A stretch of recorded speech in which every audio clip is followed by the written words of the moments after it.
Friends ಏನಪ್ಪ ಅಂದರೆ ತುಂಬಾ ಬೇಡಿಕೆ ಇದ್ದಂತಹ ಪಾಠ ಶವದ ಮನೆ. ಫ್ರೆಂಡ್ಸ್ ಏನು ಗೊತ್ತಾ, ನೀವು ಕ್ರಿಕೆಟ್ನ ನೋಡಿರ್ತೀರ.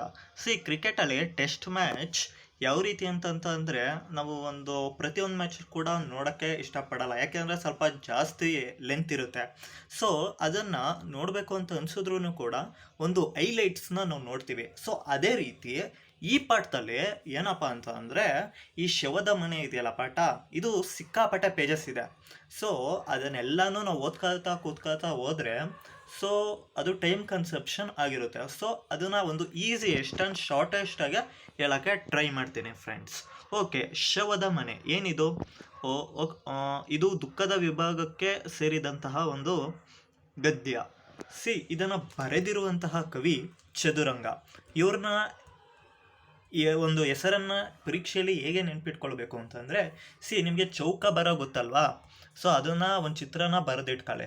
ಸೊ ಈ ಚೌಕ ಬರೋ ಚಿತ್ರ ಅದನ್ನು ಈ ಚೌಕನ ಚದುರಂಗ ಅಂತಲೂ ಕೂಡ ಕರೀತಾರೆ. ಸೊ ಚದುರಂಗ. ಸೊ ಇದ್ರ ಮುಖಾಂತರ ನೀವು ಕವಿ ಹೆಸರನ್ನ ಪರೀಕ್ಷೆಯಲ್ಲಿ ಒಂದು ಸುಲಭವಾಗಿ ನೆನಪು ಇಟ್ಟುಕೊಳ್ಳಬಹುದು. ಓಕೆನಾ? ಶವದ ಮನೆ ಏನ್ರಿ ಇದು? ಶವದ ಮನೆ ಅಂತಂದರೆ house of collection of dead bodies. Simple ಆಗಿ ಹೇಳ್ಬೇಕಂದ್ರೆ ಇದು ಸತ್ತ ಹೆಣಗಳ ರಾಶಿಯನ್ನು ಒಂದು ವಿಶಾಲವಾದ ಕೋಣೆಯಲ್ಲಿ ಇಡುವಂತಹ ಒಂದು ಸ್ಥಳ. ಓಕೆ, ಶವದ ಮನೆ ನಾಟಕವು ರಾತ್ರಿ ಸಮಯದ ಒಂದು ಘಟನೆ. ಇದೊಂದು ನೈಟ್ ಇನ್ಸಿಡೆಂಟ್ ಅಂದರೆ ಒಬ್ಬ ವಾರ್ಡ್ ಬಾಯ್ ಇರ್ತಾನೆ ಒಂದು ಆಸ್ಪತ್ರೆಯಲ್ಲಿ, ಆ್ಯಂಡ್ ನೈಟಲ್ಲಿ ಡ್ಯೂಟಿ ಮಾಡುವಂತಹ ಒಬ್ಬ ನೈಟ್ ಡಾಕ್ಟರ್, ಒಂದು ಶಿಫ್ಟನ್ನು ವಹಿಸಿಕೊಳ್ಳಬಹುದಾದಂತಹ ಒಬ್ಬರು ಡಾಕ್ಟರ್ ಇರ್ತಾರೆ. ಸೊ ಅಲ್ಲಿರುವಂತಹ ಒಬ್ಬ ವಾರ್ಡ್ ಬಾಯ್ ಏನಿರ್ತಾನೆ ಆತನ ಹೆಸರು ಮುನಿಯ. ಈತ ರಾತ್ರಿ ಡ್ಯೂಟಿ ಮಾಡುವ ಒಬ್ಬ ವಾರ್ಡ್ ಬಾಯ್. ಆಗ ಸುಮಾರು 12 ಗಂಟೆ ಸಮಯ. ಆಗ 11ನೇ ಬೆಡ್ಡಿನಲ್ಲಿದ್ದ ಪೇಷಂಟ್ ಗುಮಾಸ್ತ ನಾರಾಯಣಪ್ಪ ಮಲೇರಿಯಾ ಜ್ವರದಿಂದ ಬಳಲುತ್ತಿದ್ದ. ಓಕೆ, ಇದ್ರದ್ದು ಪ್ರಿಯರ್ ಸ್ಟೋರಿನ ನಾವು ಮೊದಲು ನೋಡೋದ. ಏನಪ್ಪ ಅಂತ ಅಂದರೆ ಗಡಿಯಾರ ಒಂದು ಆಸ್ಪತ್ರೆಯಲ್ಲಿ ಆತ ಕೆಲಸ ಮಾಡ್ತಾ ಇರ್ತಾನೆ. ವಾರ್ಡ್ ಬಾಯ್ ಮುನಿ ಅನ್ನೋನು ಒಂದು ಹಾಸ್ಪಿಟ್ಲಲ್ಲಿ ಕೆಲಸವನ್ನು ಮಾಡುತ್ತಿರುತ್ತಾನೆ. ಏನಪ್ಪ ಅಂದರೆ ಇಲ್ಲಿ ಗಡಿಯಾರ ಟನ್ ಟನ್ ಟನ್ ಅಂತ ಸೌಂಡ್ ಮಾಡ್ತಾ ಇರ್ತದೆ. ವಾರ್ಡಿನ ಬಾಗಿಲಿಗೆ ಆತು ಕುಳಿತ ತೂಕಡಿಸುತ್ತಿದ್ದ ಮುನಿಯ ಬೆಚ್ಚಿ ಬಿದ್ದಿ ಎಚ್ಚೆತ್ತ. ಗಡಿಯಾರ ಟನ್ ಅಂತ ಸೌಂಡ್ ಮಾಡುತ್ತಲ್ಲ. ಈ ವಾರ್ಡ್ ಬಾಯ್ ಮುನಿಯ ಏನಿರ್ತಾನೆ ಅವನು ಅಲ್ಲೇ ಇದ್ದಂತಹ ಒಂದು ಬಾಗಿಲಲ್ಲಿ ಕುತ್ಕೊಂಡು ನಿದ್ದೆ ಮಾಡ್ತಾ ಇರ್ತಾನೆ. ಸರ್ಕಾರಿ ಆಸ್ಪತ್ರೆಯಲ್ಲಿ ಅದು ನೈಟ್ ಶಿಫ್ಟಲ್ಲಿ. ಸೊ ಅವರು ಕೆಲಸನ ಒಂದು ನಿಷ್ಠೆಯಿಂದ ಮಾಡಲ್ಲ. ಸೊ ಆ ರೀತಿಯಾದಂತಹ ಒಬ್ಬ ವ್ಯಕ್ತಿ ಚಿತ್ರಣ ಇಲ್ಲಿ. ಸೊ ಈ ಮುನಿಯ ಏನಿರ್ತಾನೆ ಅವನು ಮಣಿಗಿರ್ತಾನೆ. ಆಳು ಗಡಿಯಾರ ಯಾಕಾದರೂ ಹಾಕಿದ್ದರೋ ಇಲ್ಲಿ ಇನ್ನೂ ಸರಿಯಾಗಿ ಒಂದು ಗೊರಕೆ ಒಡೆಯನಲ್ಲ, ತಟ್ಟಿ ಎಲಿಸ್ತದೆ. ಮೀನ್ಸ್ ಅವಾಗವಾಗ ಅದು ಗಡಿಯಾರ ಬಡಿಯೋದು ಈತನಿಗೆ ಒಂದು ಡಿಸ್ಟರ್ಬೆನ್ಸ್ ಮಾಡುತ್ತೆ. ವಾರ್ಡ್ ಬಾಯ್ ಮುನಿಯ ಗಡಿಯಾರವನ್ನೇ ದೂರನೇ ನೋಡಿದ. ಆದರೆ ಮುನಿಯನ ಕೋಪ ಗಡಿಯಾರದ ಮೇಲೆ ಏನೂ ಪರಿಣಾಮ ಮಾಡುವಂತೆ ತೋರಲಿಲ್ಲ. ಉದ್ವೇಗ ಹತವಾಗಿ ತನ್ನ ಪಾಡಿಗೆ ತಾನು ಕಾಲವನ್ನು ಸೂಚಿತ ಸಾಗಿತು. ತನ್ನೊಳಗೆ ಏನೇನೋ ಗೊಣಗಿದ ಮುನಿಯ. ಇಲ್ಲಿ ನಿಮಗೆ 2 ಅಂಕದ ಪ್ರಶ್ನೆಗೆ ಸೊ ವಾರ್ಡ್ ಬಾಯ್ ಆದಂತಹ ಮುನಿಯ ಗುಣಗಳು ಕಾರಣವೇನು ಅಂತ ಕೇಳೋ ಸಾಧ್ಯತೆ ಇರುತ್ತೆ. ಸೊ ಗಮನ ಇಟ್ಟು ನೋಡ್ಕೊಳ್ಳಿ.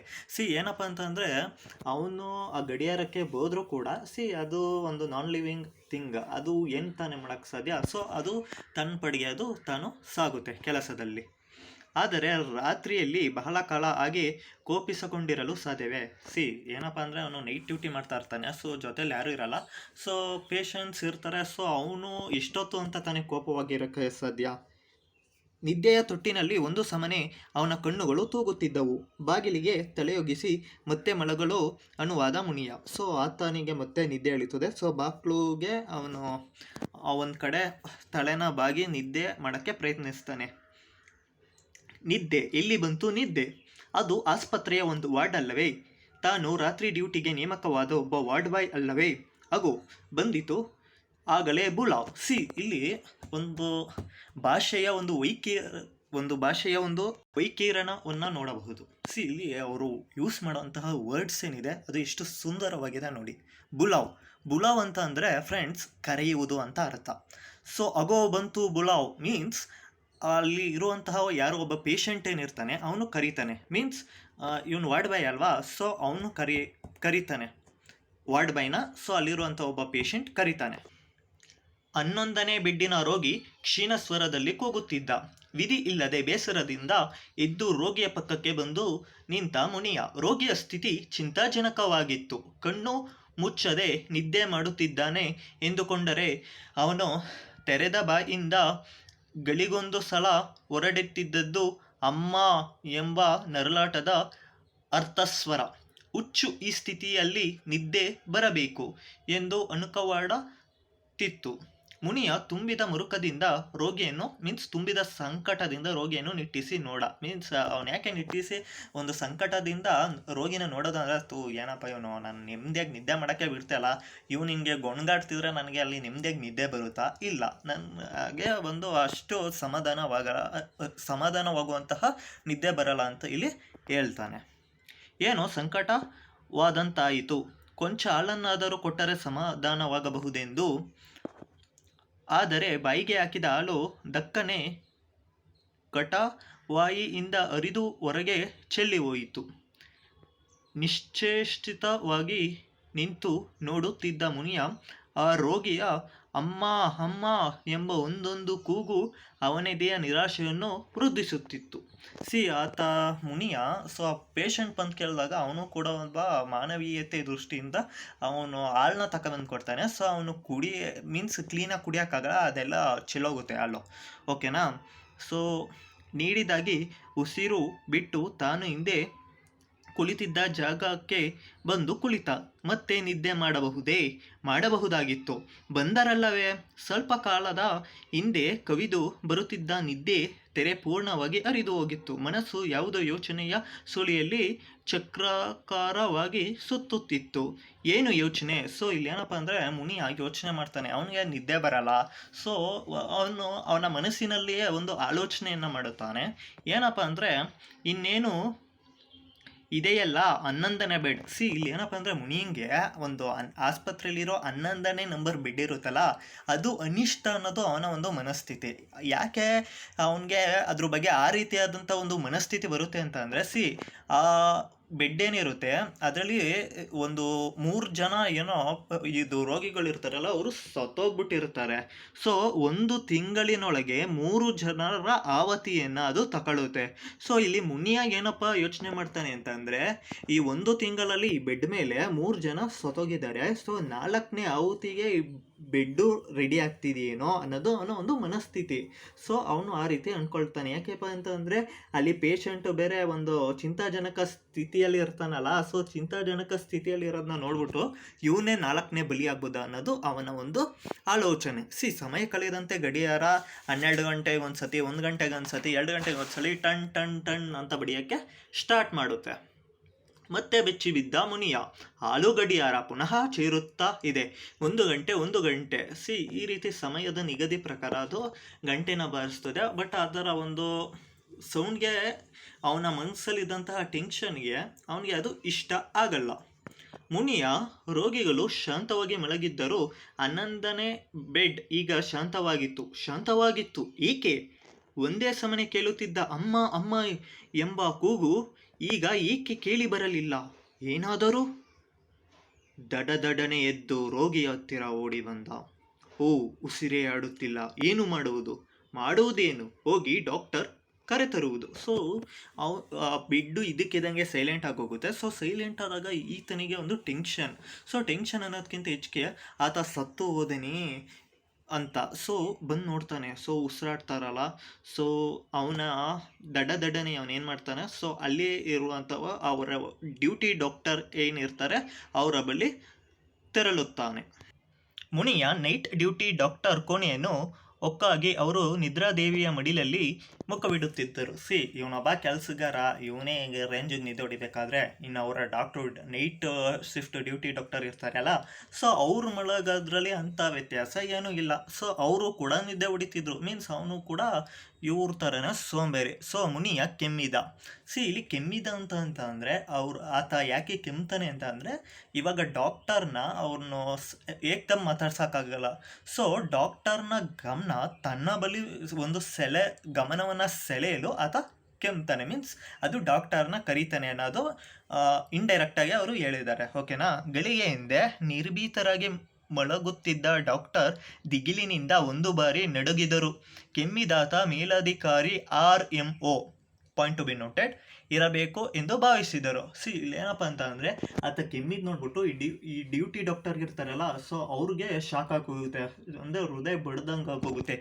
ನಮ್ಮನ್ನ ಚೆಕ್ ಮಾಡೋಕ್ಕೆ ಎಲ್ಲಿ ಮೇಲಧಿಕಾರಿ RMO ಅವರು ಬಂದಿರಬೇಕು ಅಂತ ಅವರು ಒಂದು ಭಾವನೆ ಡಾಕ್ಟರ್ ಮನಸ್ಸಿನಲ್ಲಿ ಮೂಡುತ್ತದೆ. ನಡುಕ ಹೆಚ್ಚಾಯಿತು.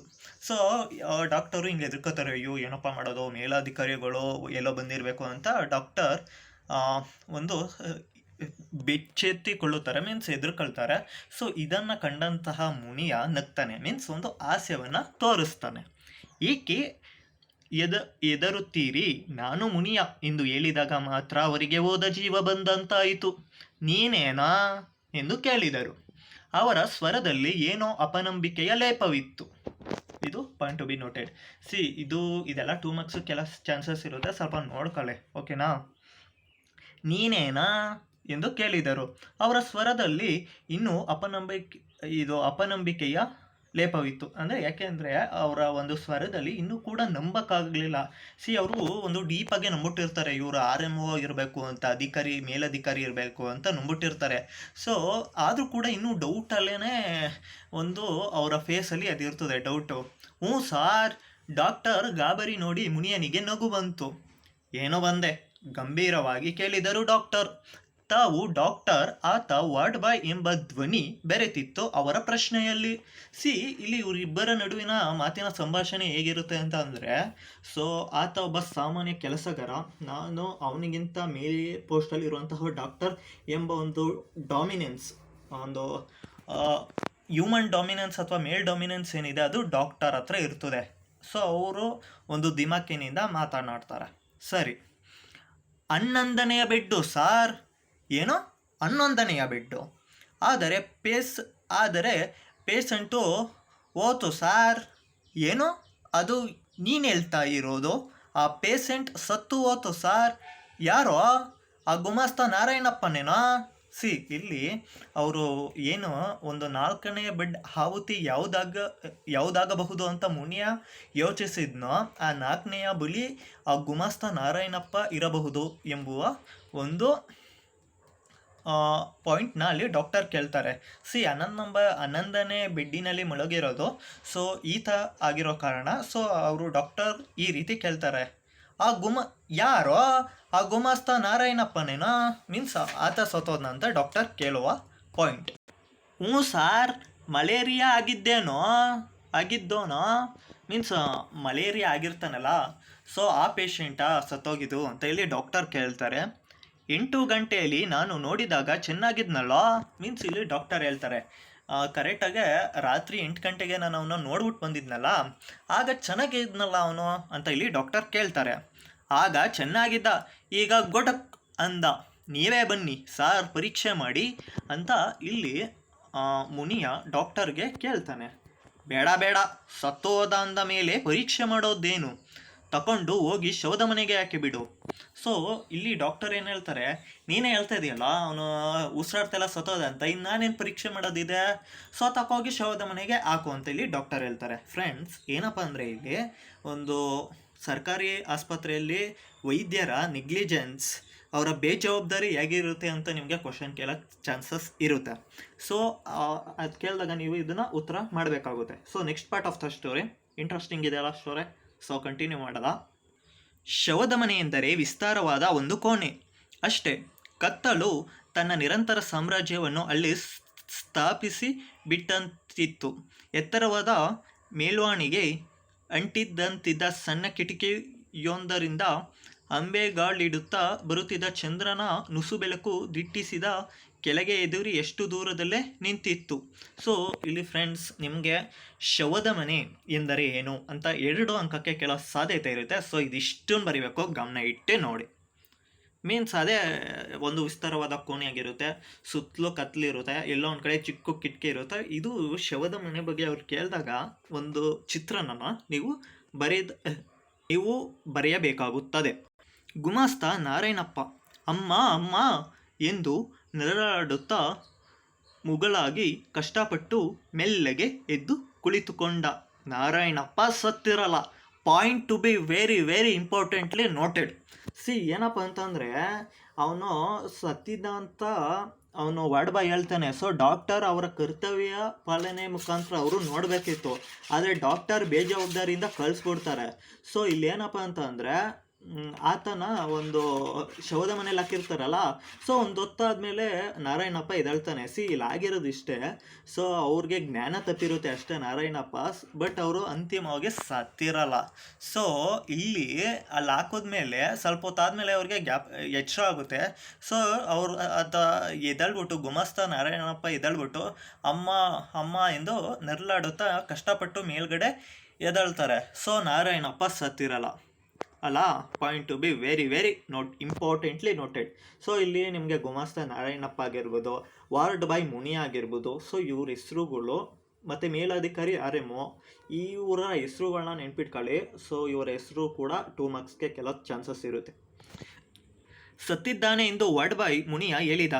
ನಿದ್ದೆ ಹೋಗುವುದರಲ್ಲಿ ಮಗ್ನನಾಗಿದ್ದ ಡಾಕ್ಟರ್ ಶವದ ಮನೆಯಲ್ಲಿ ಹಾಕು ಎಂದು ಅಪ್ಪಣೆ ಮಾಡಿದರು. ಅದರಂತೆ ಮುನಿಯ ಅವನನ್ನು ಶವದ ಮನೆಗೆ ಎಳೆದು ತಂದು ಎಣಗಳ ಮಧ್ಯೆ ಹಾಕಿದ. ನಾರಾಯಣಪ್ಪ ಎದ್ದು ಕುಳಿತವನೇ ಸುತ್ತ ನೋಡಿದ. ಎತ್ತ ತಿರುಗಿದರೂ ಅವನ ಕಣ್ಣಿಗೆ ಕಾಣಿಸಿದ್ದು ಒಂದೇ, ಕಪ್ಪು ಕಪ್ಪು ಕತ್ತಲೆ. ಮೀನ್ಸ್ ಅಲ್ಲಿ ಎಣಗಳ ಇರುವಂಥ ಶವದ ಮನೇಲಿ ಹಾಕಿದ್ಮೇಲೆ ಸೊ ಸುತ್ತಮುತ್ತ ಫುಲ್ಲು ಕಪ್ಪಗಿರುತ್ತೆ.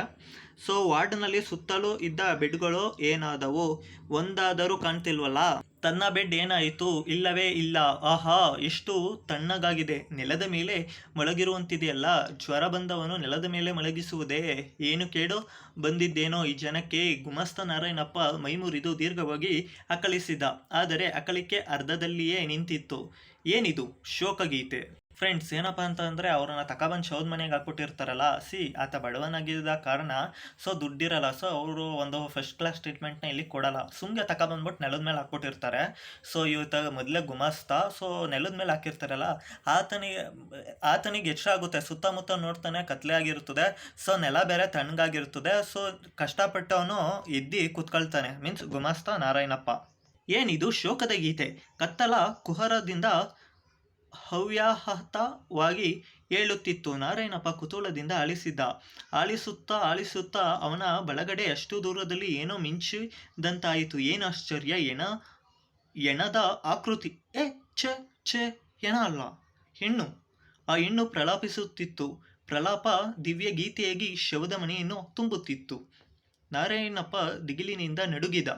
ಆ ಆಕೃತಿ ಹೆಣ್ಣಿಲ್ಲದಿದ್ದರೆ ಆ ಹೆಣ್ಣು ಸುಂದರಿಯಾಗಿರದೆ ಇನ್ನೂ ಭಯ ಹುಟ್ಟಿಸುವಂತಿದ್ದರೆ ನಾರಾಯಣಪ್ಪ ಕೂಡಲೇ ಮೃತನಾಗುತ್ತಿದ್ದನೋ ಏನೋ. ಆ ಘೋರಂಧಕಾರದಲ್ಲಿ ಹೆಣ್ಣಿನ ಆಕಾರ ಮಾತ್ರ ಬೆಳಕಾಗಿತ್ತು. ಕರಾಳ ರಾತ್ರಿ ಬೆಳಕುವ ಬಳ್ಳಿ ಮಿಂಚಿನಂತೆ. ಏನಪ್ಪ ಅಂದರೆ ಅಲ್ಲಿ ಶವದ ಮನೆಯಲ್ಲಿ ಒಂದು ಹೆಣ್ಣು ಒಂದು ಕಡೆ ಕುತ್ಕೊಂಡು ಮೀನ್ಸ್ ಕೂದಲೆಲ್ಲ ಕಿದ್ರಕೊಂಡು ಆಕೆ ಒಂದು ಶೋಕದ ಗೀತೆಯನ್ನು ಆಡ್ತಿರ್ತಾಳೆ. ಮೀನ್ಸ್ ಸೆಂಟಿಮೆಂಟಲಿ.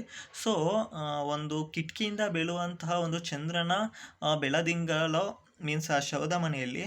ಸೊ ಆ ಕರಾಳ ರಾತ್ರಿಯಲ್ಲಿ ಒಂದು ಹೆಣ್ಣಿನ ಒಂದು ಆಕಾರವನ್ನು ನೋಡಿ ಸೊ ಆತನಿಗೆ ಭಯ ಆಗುತ್ತೆ, ಭಯ ಹುಟ್ಟಿಸುತ್ತದೆ. ಅದನ್ನು ನೋಡ್ಬಿಟ್ಟು ಅವನು ಕೂಡಲೇ ಸಾಯೋ ಥರ ಆತನಿಗೆ ಆಗುತ್ತೆ.